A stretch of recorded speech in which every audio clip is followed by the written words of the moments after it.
Hello viewers, আজকে একটা নতুন রেসিপি নিয়ে আমি হাজির হয়েছি। বাড়িতে বসে সহজেই বানিয়ে ফেলুন চিকেন কাটলেট। এর জন্য প্রথমে আমরা 3 পিস রুটি জলেতে ভালো করে ভিজিয়ে নেব। রুটিগুলো জল থেকে তুলে নিয়ে ভালো করে জলটা বের করে নেব। এটা হাতের সাহায্যে করে নিলে একটু ভালোই হয়। এইভাবে সমস্ত রুটি থেকে জলটা বের করে নেব। জলটা বের করা হয়ে গেলে একটা পাত্রের মধ্যে রেখে দিতে হবে। হাতের সাহায্যে ভালো করে এগুলোকে মেখে নেব। এইভাবে সমস্ত রুটিটা মেখে নিয়ে এক সাইডে রেখে দেবো। এরপরে একটা পাত্রে চিকেন নেব, তাতে টমেটো, পেঁয়াজ, ধনেপাতা কুচি, লবণ, জিরা গুঁড়ো, হলুদ গুঁড়ো সমস্ত উপকরণ একসাথে দিয়ে সামান্য সর্ষের তেল দিয়ে কিছু কাঁচা লঙ্কা কুচি দিয়ে ভালো করে এটাকে মিশিয়ে নিতে হবে। এইভাবে ভালো করে মিশিয়ে নিতে হবে।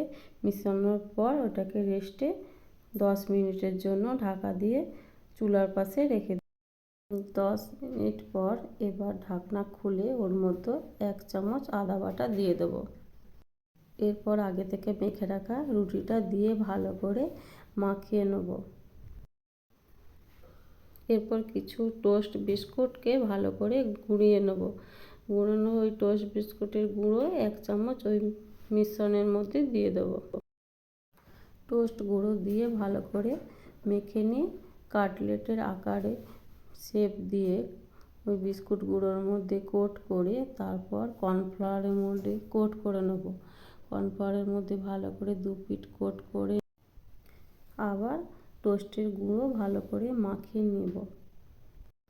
এরপর কড়াতে গরম তেল বসিয়ে সেটার মধ্যে ছেড়ে দেব।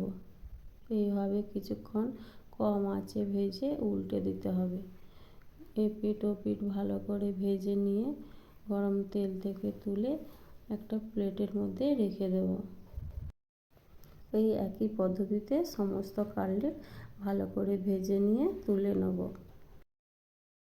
সমস্ত কাটলেটগুলোকে একইভাবে ভেজে নিলাম। তোমরা সবাই বানাবে বাড়িতে, আর আমাকে কমেন্ট করে জানাবে যে কেমন হয়েছে তোমাদের এই কাটলেট। দেখো বন্ধুরা, সমস্ত কাটলেট একে একে আমি ভেজে নিলাম। এরপর আমি ওই গরম গরম কাটলেটের ওপর কিছু টমেটো সস দিয়ে দেবো, দিয়ে পরিবেশন করবো। দেখো কি সুন্দর দেখতে হয়েছে। এটা এত সুন্দর হয়েছে দেখতে, খেতেও ততটাই সুন্দর হয়েছে।